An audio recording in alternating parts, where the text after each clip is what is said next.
Year's Eve, Richard, it's come and gone. What did you do? Do you stay up and ring in the new year? I made it this year. Did you? Okay. I made it. Oh, my God, I can't believe it. I stayed up and watched fireworks and then went to bed. Gotcha. So, exactly. Well, the weather was great New Year's Eve, and yes.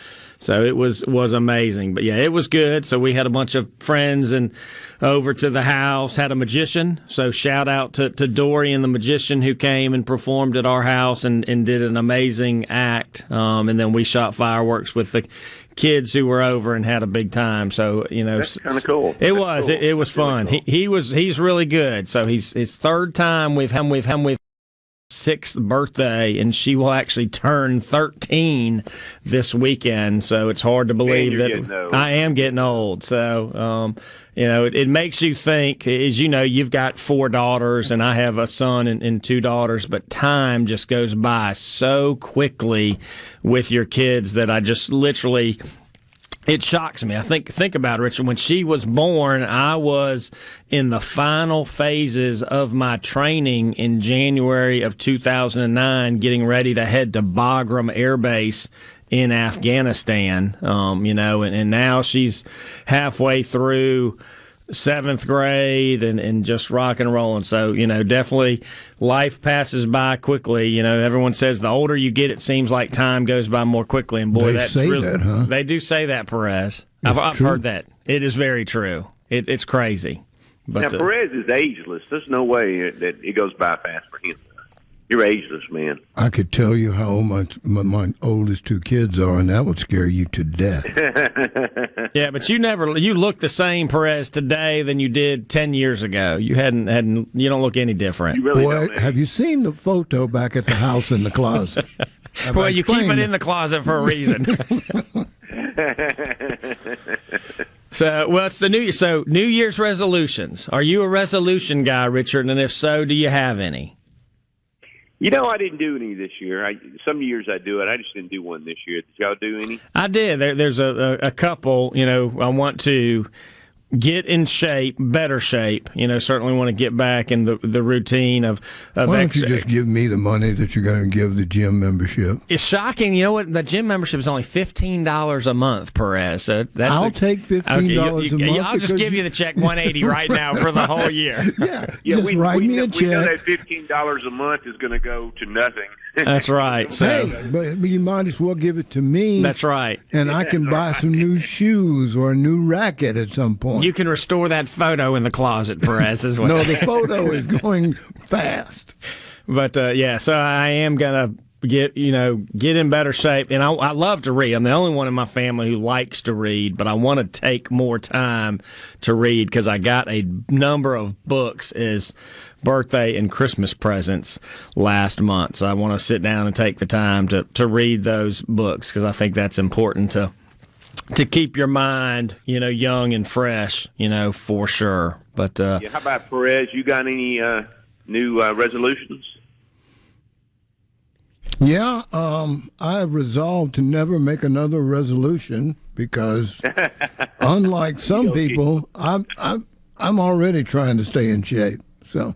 And you're in great That's shape. True. You are in great shape, Perez. Absolutely. Yeah. So, that's why you stay so young. Absolutely. That's exactly right. But, there are a few things I wrote down as legal New Year's resolutions. And these are things we've talked about on the show before, Richard, that I think, you are passionate about, that I certainly would be great for the citizens of the great state of Mississippi. And the first one I wrote down was, resolution would be to have fewer uninsured drivers in the state of Mississippi. What a difference that would make in this state. I saw a statistic last month that said it's creeping up to about 23 to 24%. So think about 1 out of every 4 cars on the road is uninsured now. So, boy, if we could really get our mandatory liability coverage to have some teeth, would make a difference for the drivers in Mississippi. The unfortunate part is that we were thinking of solutions a long time ago. And one is when you get your tag, you have to show proof of insurance. Yep. The problem is that you can just pay 1 month and it'll lapse. Mm-hmm. You don't have insurance, so there's really that's not a way to fix the problem. Yeah, unfortunately, but but the stat unfortunately is going the wrong direction in Mississippi. That it was about 19% a few years ago, and like I said, I saw most recently it was up to 24%. One that you talked about 2 weeks ago was higher minimal limits. If we could increase the minimal limits in the state, years ago it was 10,000/20,000. Then thankfully the legislature moved it to 25,000/50. But I know you're really a proponent of it for being 50,000/100. And why is that, Richard? Kind of educate the public again as to why that's so important. The reality is that when you go to the hospital in an emergency scenario, you're talking about spending $20,000 plus. Automatically, if they do the X-rays, the MRIs, you could have a bill of $28,000 very easily, and only $25,000 in coverage. So the obvious answer is, until the legislature can do something to make people get insurance, you can protect yourself by making sure you have enough uninsured motorist coverage. So, 100,000 uninsured motorists. If you get $100,000 in liability on your policy, an umbrella is just pennies. So you could get up to $1 million. And if you do get an umbrella, make sure you buy uninsured motorists with it as well. So that way you have $1 million in coverage on uninsured motorists. It's very inexpensive once you get $100,000 in coverage. No, that's a great point. And this is a good time of year for people to go home this evening or call their insurance agent and go over their coverages to make sure that they have what they think they have. Because you've been doing it 40 years. We celebrated 40 years of the law firm last year, and you being licensed to practice in the state of Mississippi. But you hear it all the time, the term of people, I have full coverage. Well, there's technically no such thing as full coverage. People think they're fully protected, and then we ask them for a copy of their policy, and unfortunately, they don't have the coverages they thought they had, or they don't have the amounts of coverage that they thought they had. So this would be a really great time as we entered 2022 to look at your policy and determine how much coverage do you have, and ask your agent. And as you say, Richard, insurance companies are in the business of making money, so you may have been with company X for a long time, but company Y can give you more coverage for a less price. So you don't have to be married to who you've been with as your auto insurance carrier for years. Now. Yep. People ask me all the time, well, if I make a claim, am I going to lose my insurance? Well, the reality is they shouldn't punish you for an accident that's not your fault, because you pay extra premium for that uninsured motorist. But if they do, you're going to find another insurance company for less money. They're so competitive nowadays. And so you just need to also remember uninsured motorists not only covers you, it covers every family member. So what you're basically doing is you're covering your whole family that lives in the same household. If they get involved in an accident, you're protecting them as well. That's right. And of course, in Mississippi, we can stack those coverages. So, if you have more than one car in your household, you get to stack those uninsured policies on top of each other. And in the 40 years that you've been doing this, we see catastrophic injuries, day in and day out. And the heartbreaking ones I still think back to, this will be 22 years come July that I've been at the firm. But, 18 years ago, young man who was in a motor vehicle accident and unfortunately lost a kidney, and that was in the days of a $10,000 policy, and there was no uninsured motorist coverage or underinsured motorist coverage in the family. So you got to look out for yourselves and your family. Well, the music's playing. Bob, I know you're on hold. We will catch up to you at the start of the next segment. You are listening to the Richard Schwartz and Associates Injury Lawyers Legal Power Hour, and we'll be right back.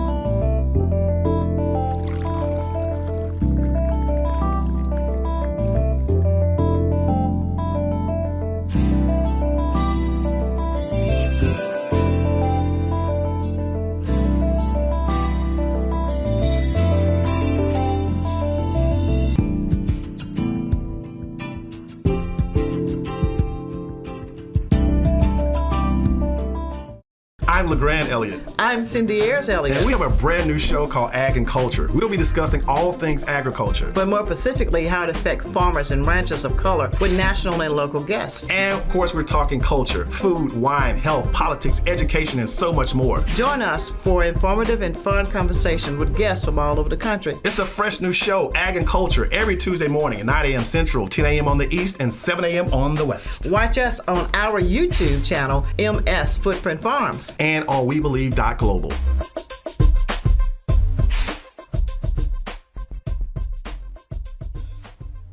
We're back on the Richard Schwartz and Associates Injury Lawyers Legal Power Hour. I'm your host, Patrick Wooten, joined as always by the famous or infamous, depending on how you look at it, Richard Schwartz. You can reach us on the Super Talk call line at 888-808-8637 or the C Spire text line at 601-879-4395. In the first segment, we talked about our New Year's resolutions. We're going through legal New Year's resolutions, so feel free to reach out to us with your resolutions. And I had one more before we get to you, Bob, is I would love for us to have an easier ability to get civil cases to trial, because that has such an impact on the legal system. And of course, COVID for the last 2 years has truly impacted that. But, to find a mechanism, and you've talked about how Virginia has a system with kind of a intermediate court when it comes to,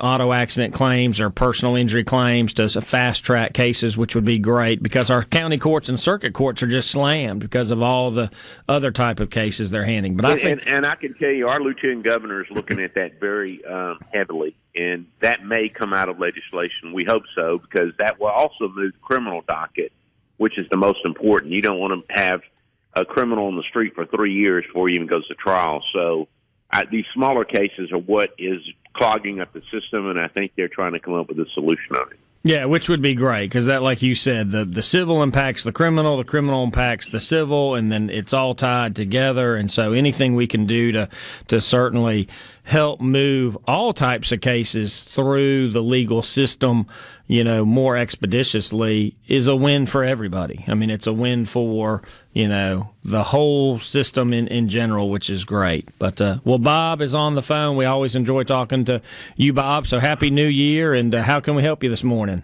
Hey, how you doing, Andrew? Hey, Andrew, me and Richie want to know how much cash it's going to take to get the insurance company to raise the limit. I mean, the legislature to raise the limit. It seems like the legislature is the key to a lot of good changes in Mississippi. But, Richie, practicing law and playing sports, it's a lot alike. It's not the will to win that matters. It's the will to prepare to win that matters in the execution of it. Would you say that that's true? And then another quick question to you, Richie, is John Plumlee is a experienced quarterback and wide receiver for Ole Miss, and he also plays center field for the Ole Miss Rebels. Why did Lane Kiffin not put him in and let him run the Ole Miss offense once Matt went down? I can answer that. It's because Plumlee is transferring on that issue. So he's gone. He's going to ECU, I believe, and as a quarterback. But as far as what you're saying is law and sports, they are a lot alike, but you got to remember talent is very important. You have just a mediocre quarterback, you're going to be okay, but if you have a great quarterback, you have a greater chance of winning. So I think that when you hire an attorney, it's important to ask him questions. Have you tried cases? Have you done these type of cases? What is your experience? Just don't hire someone. Ask questions and make sure you get the best talent for the kind of case that you have. And planning is very important. When we try a case, obviously you need to be prepared. You can't go in and wing it. It takes days and months and years sometimes of preparation with experts and the like to make certain that you have the ability to win in the court jury or get the top settlement you can in a case. Hey, Richie, Perez was something back in the day. He worked for a radio station called WZZQ on Beasley Road down from Callaway High School. and he worked with another DJ called Johnny Buffalo and another guy named Adcock. Perez was a great rock and roll DJ back in the day for years. So we appreciate He's still a rock and roller. You should see him when he puts his hair down. Hey, thank y'all. Have a good week. Thanks, Bob. Roll Tide. Yeah. But Perez is a man of many talents. There's no doubt about that. But and that was a great question by Bob. Trying to equate preparation in sports to getting a case ready for trial, because at times in a legal case you're on offense. There are other times you may be on defense if the other side hits you with something unexpectedly. But it is, you hit the nail on the head, Richard. It's preparation. You've got to know your case forward and backwards, and have prepared the client and anticipate what the other side is gonna, what angle they're gonna argue at trial, to try to undercut your case, the value of it, or your liability theory. So it is very similar in that preparation is a requirement for both of them. I think talent's important as well. Yep. I mean, you have an attorney who's never tried a case before. It doesn't mean he's not a good lawyer. But if you had one that's tried, many cases, then you probably got a better chance with that person if he's been successful in the courtroom. No, that's a great point. I mean, experience is certainly a huge, key. That's why typically, if you look at just the NFL season this year, I mean, look at the rookie quarterbacks that are in the NFL. They just don't do very well. And if you take somebody like yourself who's been practicing for 40 years, or somebody else who's been practicing for, 10 years and is going up against somebody who's been practicing for a year, the 40-year veteran or the 10-year veteran is going to have more experience and more likely, the ability to anticipate what's going to happen, in the courtroom, and experience with judges and all the like. So, there's a lot of similarities, that come into play with both of those. But if you'd like to give us a call, you can certainly do that at 888-808-8637 on the Super Talk call line, or reach out to us on the C Spire text line at 601-879-4395. As January 1st is when a lot of new laws go into place. And I know Paul Gallo was talking about that on his show before ours. So wasn't going to go down that road. So I did kind of do some research and talk about crazy laws. What are just some crazy laws that are still on the books in the United States, and kind of what's the history behind those. And one that just I had to talk about at first is in the state of Connecticut. Did you know that a pickle must be able to bounce for it to be officially called a pickle? And the history behind that is in 1948, there were two men who were arrested for selling pickles that were unfit for human consumption.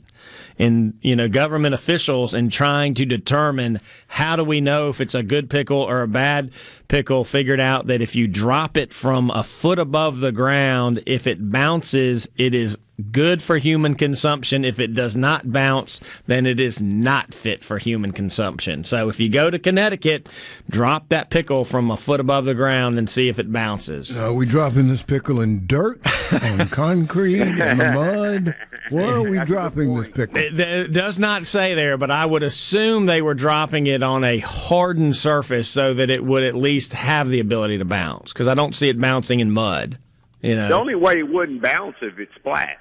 That's right. Everything bounces unless it's flat. So, obviously that's a good guess. You haven't fallen lately, have you? Yeah, and you still bounce. You just don't bounce as high. That's right. So, but it's kind of funny that you think back. I mean, in Georgia, for example, it's illegal to live on a boat for more than 30 days. So don't go buy a houseboat in the state of Georgia, because you're not allowed to live on it for more than a month. And we'll go through more of these, but it kind of boggles my mind that you think back to some of these laws that are on the books that they've never just been cleaned up, that no one's gone through their code to kind of clean up some craziness that is out there. For example, in Hawaii, don't go put a coin in your ear in Hawaii. That's illegal and has been illegal since 1900 to put a coin in your ear in the state of Hawaii. Why? That's interesting. Yeah, I wonder where that comes from. Yeah, that's what I was thinking. If it says, because it chuckles, the lead into the story says magic shows must be boring in the Rainbow State because apparently this strange law was enacted to protect the Kingdom of Hawaii coinage, protect the Kingdom of Hawaii's coinage when Hawaii officially joined the United States in 1900. Wow. Yeah. And in Mississippi, we still have the fighting words. That there are certain words you could say in Mississippi that you're justified in hitting the person. Interesting. So I'll try to do. There's certain words you can say, and it justifies violence. But we probably just can't say them on the radio. Is where we are. Let's go, because I don't want to smack him. That's right. Well, I'm not sure that law would be protected today, but it is still in the books. Well, the music's playing, so we're through the second segment. Otis, we will get to your call after this break. You are listening to the Richard Schwartz and Associates Injury Lawyers Legal Power Hour.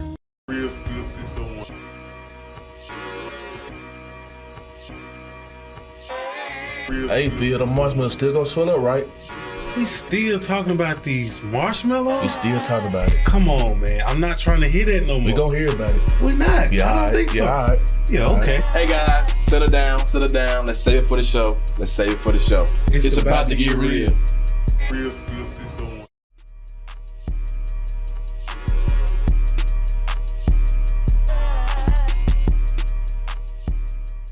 This is Jay Worth, the Encourager. Never stop believing. I'm telling you, you have to believe it. It's inside of you. It's what you feel. It's what you need. It's what you do. If you can believe it, you can achieve it. Just keep going. Press your way through. Can you believe in what you can't see? There's so much more that's going on inside of you. And the seed that's inside of you, you have to water it. Don't you believe it? If you can press, if you can believe, I assure you, you'll never stop believing.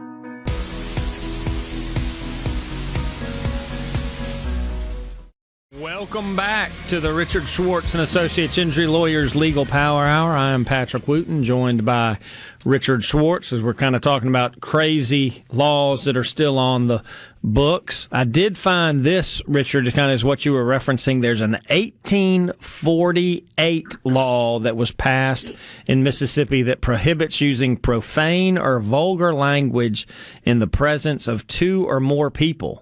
And those in violation can receive a $100 fine or up to 30 days in the county jail. I know, hate that. Sorry, Perez, but and that was still on. That was still on the books as of at least a couple years ago when I found this article. We were one of 3 states. Rhode Island had a law similar to that, and so did South Carolina.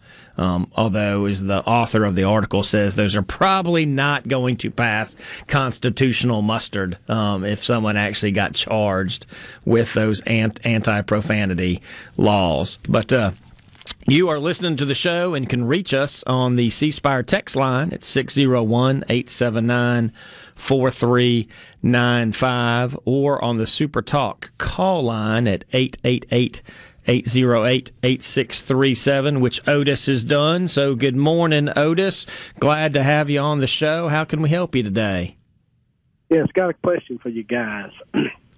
Several days past, I was involved in an accident where a vehicle crossed over into my lane and hit me, and the vehicle was a parts delivery truck for a nationwide auto parts company.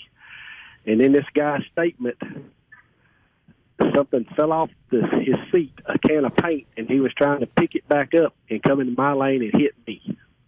I didn't suffer no injuries, but do I have any legal course to other than getting my vehicle replaced, which was a fairly old vehicle now? Yeah, if it's an older vehicle, there's a chance it may be totaled depending upon the cost of the repairs. I mean, the general rule of thumb is 50% or more of the value they'll total the car. I don't know if that you got that kind of that's damage or not. Yeah. The vehicle is totaled. They did have an appraiser come out and give his appraisal, which I'm not happy with because that's my main source of transportation. Well, did you do any enhancements to the vehicle in the last, say, 8 months, like new tires or engine overhaul or anything like that, that would add value to the car? Yes, I could. I have done some of that. Well, if you show the receipts for that, they have to pay you a little bit more for the value of the car. Because what they're doing is depreciating the value of the car, but those enhancements were done earlier. So the depreciation, let's say you had an older engine, but you fixed it or you did repairs to it. Well, they're appraising it as based on an old engine, not the repairs that you did to it. So anything like that or new tires, you need to show them that you'll get a little bit more money. Okay. What about as far as your money spent as far as running down another vehicle? Is that, They're required under the law to pay you the value of the vehicle at the time of the accident. That's all they're required to do. Now, if they didn't give you a rental car, let's suppose they did not give you a rental car, then you're entitled to what's called loss of use.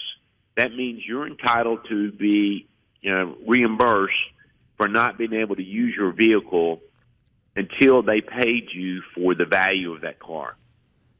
So if you go in and ask for loss of use, if they did not give you a rental car, you'll be able to recover that as well.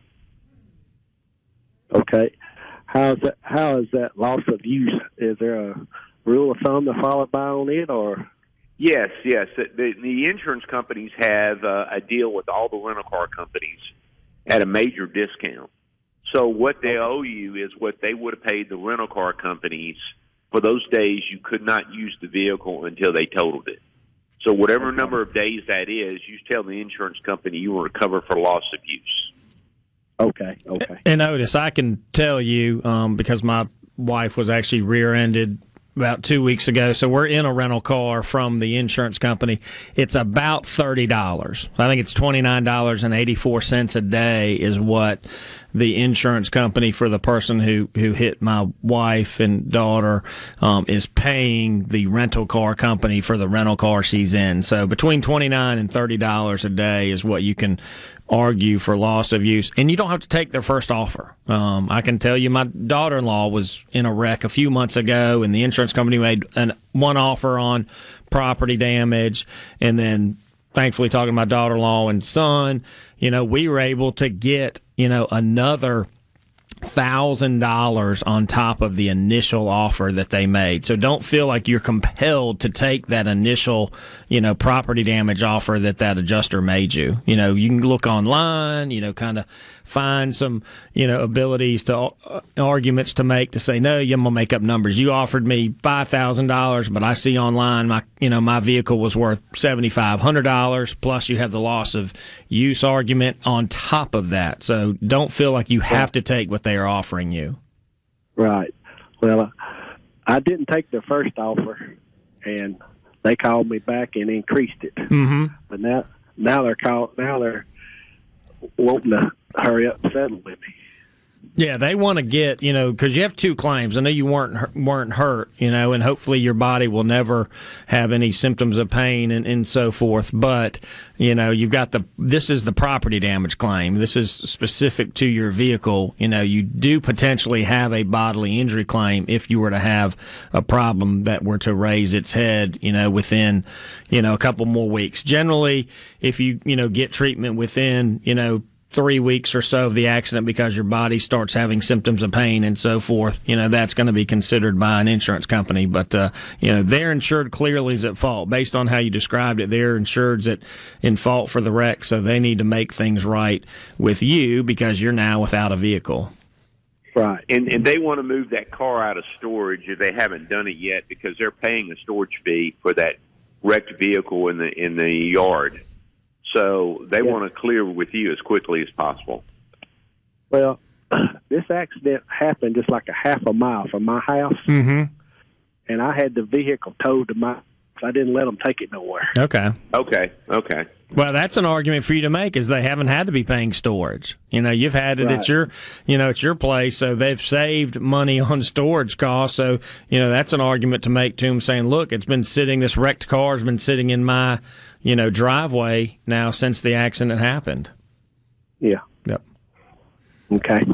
Well, we really appreciate. Yeah, we're glad you're healthy and hope you stay that way, and appreciate you listening to the show and calling. And we wish you a happy New Year, Otis. Happy New Year to y'all. New Year to y'all guys. Thank you, Thank you, buddy. You do. Thank you so much. Thank you, man. Yep. And it's always knowledge is why we do this radio program, because people need to be aware.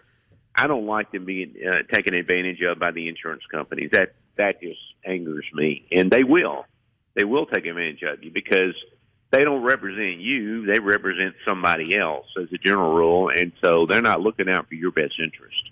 No, and when it comes to cars right now, it's a seller's market. I mean, if you are actually, That's right. if you're in the market to go find a car, it's really difficult to do so. But if you are selling a used car, you're getting premium dollars for that right now. So, you've got to make sure the insurance company is giving you the true full market value for your vehicle. Because if you went to a dealership, if he hadn't gotten in a wreck and was taking it to trade it in at a dealership or sell it on his own, I mean, he would get more money today than he would have gotten, a year ago or 18 months ago. It is unreal just how expensive cars are, presently. Would you like to? In the NADA, and those are just guidelines. For instance, so they look at what the value of the car would be in your area. For instance, a four-wheeler would have greater value in Colorado than it would in Mississippi, for obvious reasons. So, I mean, they look at what it would be, what it would cost in your area, and they usually hire independents to do an evaluation, independent companies. Yep. Well, go ahead. I'm sorry, Perez, I interrupted you. No, the average value of a used car at this moment is $29,000. Yep. Which is crazy. I mean, it is. So should I sell my car? I mean, you would get more dollars today, Perez, than, you would. I actually have we had friends over at the house whose wife is looking for a car, and so she was looking at it's funny. She was looking at a 2018 VW Atlas, which the dealership wanted like $39,000. She could get a 2022 VW Atlas for $43,000. Jeez.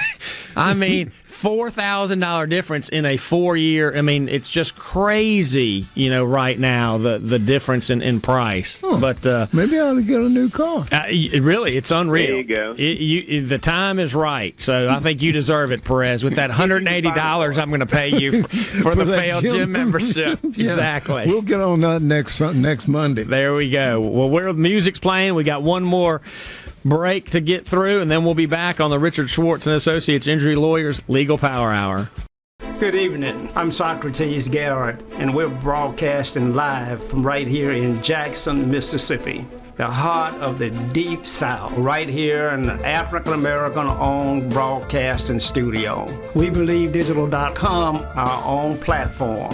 And so it's critically important that in the African-American community, we control the narrative. I look forward to receiving opportunities to show and advertise your products for goods and services, and to move your brand along in this community. We're broadcasting live on Facebook. When We Believe Digital Podcast, go to Roku and download our app, and We Believe Global, with shows like this to bring articulate, intelligent conversations and dialogue to our platform. So I'm here to continue sounding the alarm. This is how the South is going to rise again.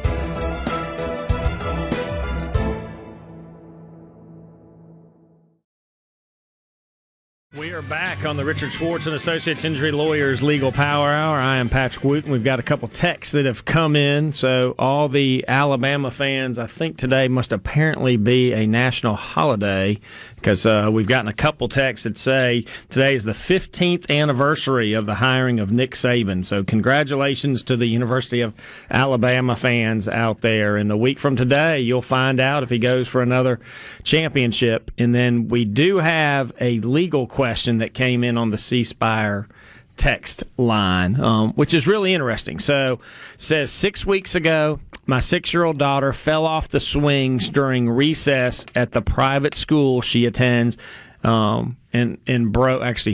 attends and broke his arm.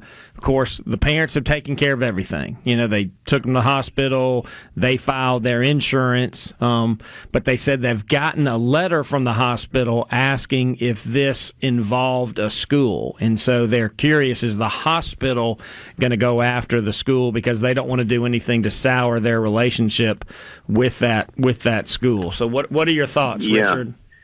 Okay, those are trick questions, and let me explain to you what I mean by that. When a health insurance pays a bill, let's suppose the bill is $1,000. Health insurance may pay only $300, and the hospital has to write off $700. If they can find a third-party liable, then they'll get the whole $1,000. The problem with that is they don't file new health insurance, and let's suppose they've got a year to file new health insurance, then your credit goes down. Mm-hmm.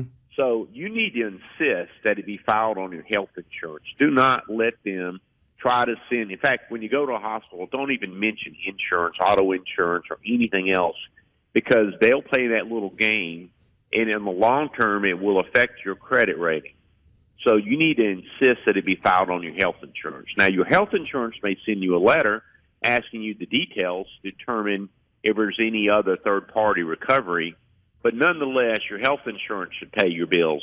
Don't let them go ahead and try to get it from somewhere else. Yeah, and what I could see here from real experience is in twofold. One, my son, when he was playing high school baseball for Madison Central, got hit by a pitch on his hand, and, of course, it broke his hand. So we ended up having surgery.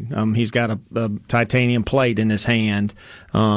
Our private health insurance was primary, but Madison Central's insurance was secondary, and so picked up everything that our health insurance didn't pay. So I could see potentially the hospital doing that, using their health insurance as primary and then going after the school's health insurance as the secondary course of recovery because it did happen on the playground, at the school. So that certainly would be something that could come into play. And the same thing happened with my daughter who cut her leg on a fence and ended up with stitches at a private school. Our health insurance paid the primary bill. The school's health insurance picked up the secondary charges that ours didn't cover. So that's what I would assume the hospital is going to do in that situation, is not look for negligence, because as he said, was just on the swings and as a 6-year-old, gets hurt on a swing set without negligence. But that could be why the hospital's potentially going down that avenue, because there could be a secondary insurance that they could file to do exactly what you're saying, Richard, that they can get more money out of the system. But I've lived that in public school and private school, and at both times there were no issues with the school's insurance being the secondary payer of those claims. So for sure.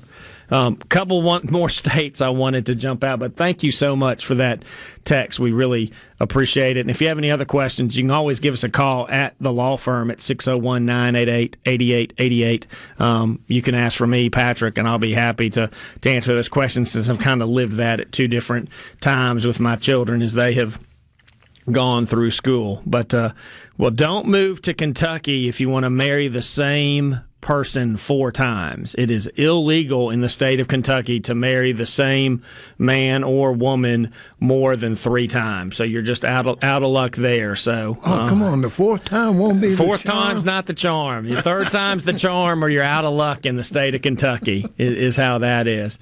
And then one that really surprised me was in Louisiana, it is illegal to send a surprise pizza.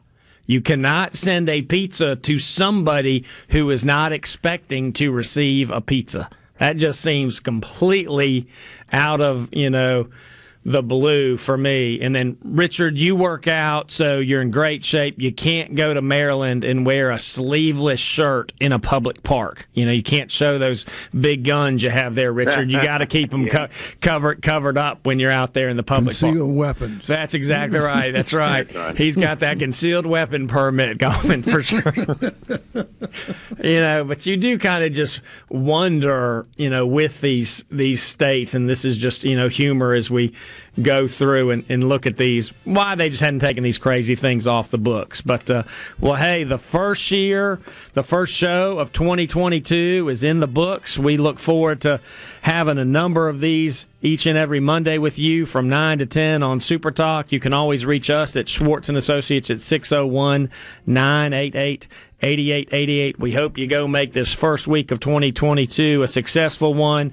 And remember, we're always there if you need us, and we'll be back next Monday. Bring me my check next week. Hi, I'm Q Talicia Garrett. I am here to introduce our New South Development and Training Outreach Hour every Tuesday at 2 p.m., giving you information on how to become a part of the programs through USDA and Farm Service Agency. We can be reached at 678-779-9468. We can also be found online at newsouthoutreach.com.